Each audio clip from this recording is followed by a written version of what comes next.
Hey, what's up, everybody? So I've been getting a lot of questions about my builds and if I'm going to be continuing to play Hota in Season 1 and if it's any good still. And rest assured, yes, it is. It's actually very good. I think with optimization, it could be S tier for sure.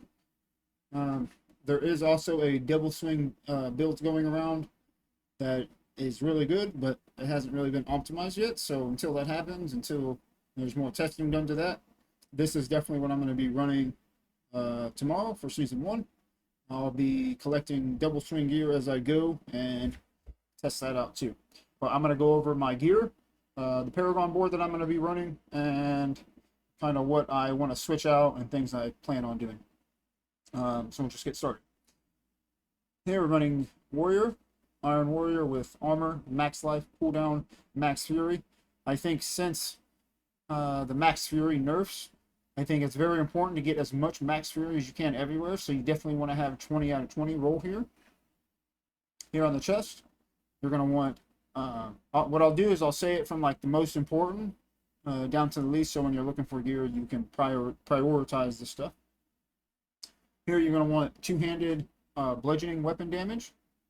Then you're going to want flat damage, armor, and max life. Or you can switch the max life to damage reduction if you like. But definitely two-handed bludgeoning weapon, flat damage, armor, and then your fourth you can kind of decide what you want there. And that will be might.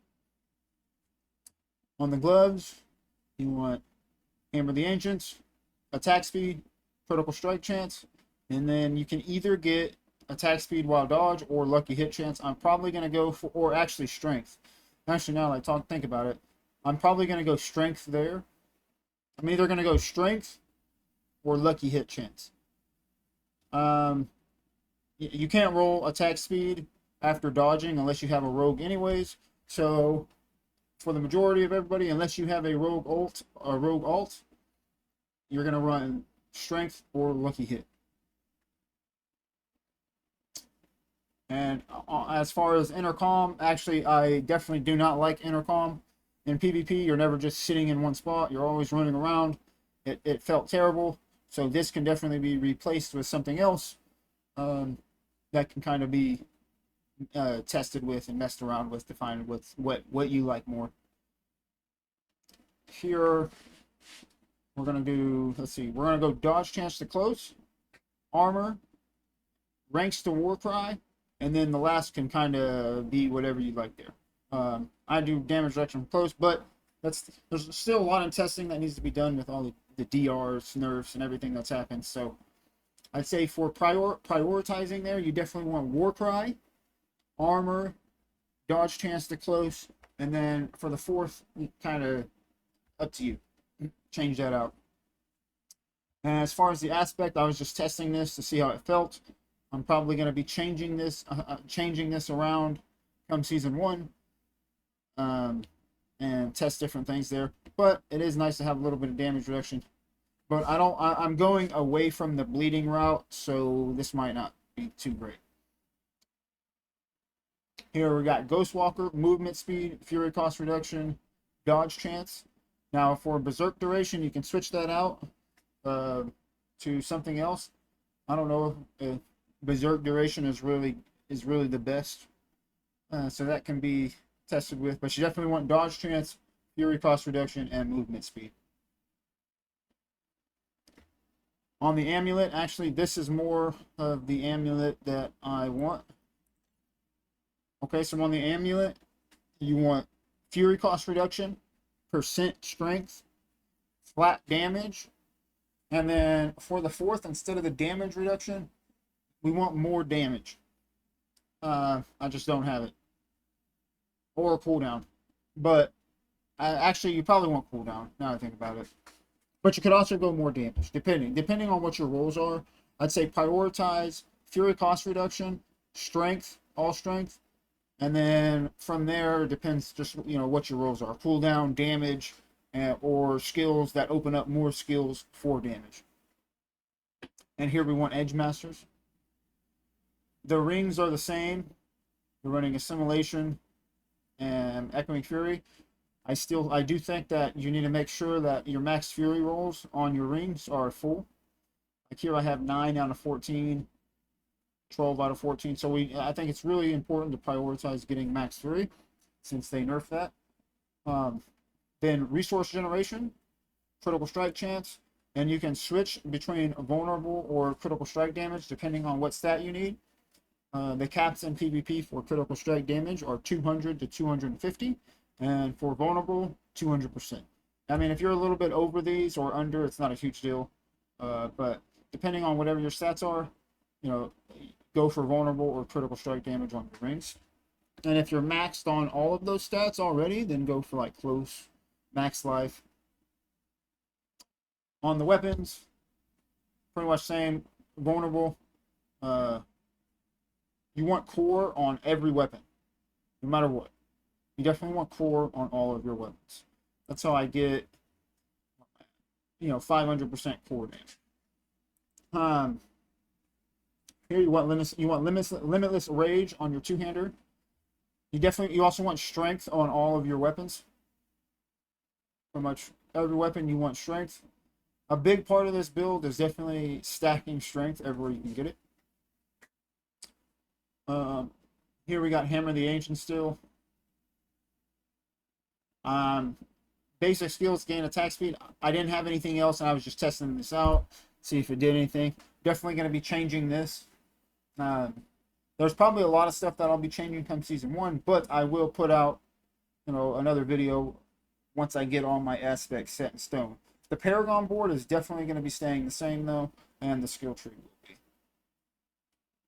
Here you have accelerating, same thing, core, strike damage. All those stats can just kind of be based off your needs. Whatever your stats are, you might need more crit damage, you might need more vulnerable, you might need more all stats for your Paragon. It just depends what your stats are at the time. Okay, so that's pretty much all the gear. I definitely am going to be changing out certain aspects like this. Is intercom, I think, for Hota. Just especially, pre-patch, yes, you could run this because you could just stand in spot sometimes. Now, you definitely cannot just stand in one place or you will die. You have to be moving. For the expertise, I'm running two-handed axe expertise. Definitely you could run sword, but I think I like axe expertise more. Unless you're running some bleed in the build, which I'm going to be taking out. I'm not going to be running bleed. I'm going to be going straight glass cannon, all damage. Okay, so now for the Paragon board. Okay, we're running 7 glyphs now. Okay, we'll start with the starter board. Starter board, I'm running Crusher. Okay, now this, I don't even have this at level 15. This is level 7, okay? This is just something I've been testing. Definitely run this. This is good damage. So that's starter board Crusher. And then we come up. Here we have Weapons Master. Physical damage, attack speed. Raw power, physical damage, strength, and iron strength for armor and strength. Here we have Marshal. Come over here to Decimator. Physical damage, max life, vulnerable damage, strength, and damage reduction from vulnerable and strength. Come down here. We have Bonebreaker with Exploit and Vigor. Now, I might end up taking this whole board off right here and taking these points elsewhere into maybe bludgeoning damage or some other stuff I got to test around with. But I feel like with our lucky hit chance that we have, if we put it on gloves and pressure points, I don't really know if we need more ways to proc vulnerable. But this is still up in the air. More testing to come. And then we come all the way up here. We have Warbinger. All our max fury nodes. More physical damage, strength. Okay, and we come over here, and this is Territorial. over here. Here's Imbiber. Damage reduction from close. And we come up to Carnage, Fierce, and Mortal Draw. Damage reduction from close. Okay, now for skill tree. Right here, we're going Lunging Strike, Hammer of the Ancients, Hota, Pressure Point, Imposing Presence. Going all the shouts, one in each of these, with Tactical Challenging Shout, one over here as well. Iron Skin Steel.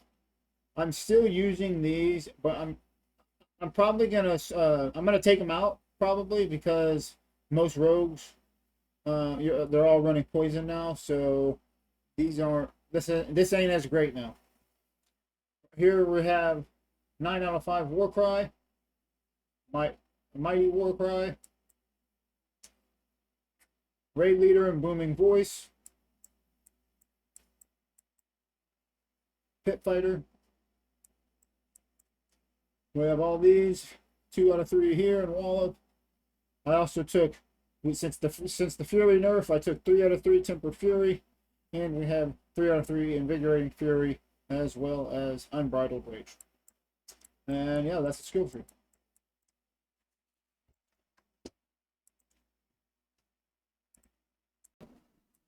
So that's I'm pretty much going to be running this exact Paragon board starting, minus possibly this board. This is just steel. I'm going to test some more of this tonight and see if how much do we really need exploit. But yeah, that is about it. Hopefully, things get a little bit better here coming the season with the with all the new hearts and the new mechanic. Hopefully that stuff turns out to be good. But I believe that Hota Barb is definitely still good. I have been fighting poison rogues that have been, bis geared and able to get them low, and here I am running not even full glyphs. All my gear is scuffed, not the right aspects. So I believe that Hota Barb definitely has a shot in season 1. Don't listen to all the people talking about how it's dead. It's definitely not. But all right, y'all have a good one, and thanks for watching.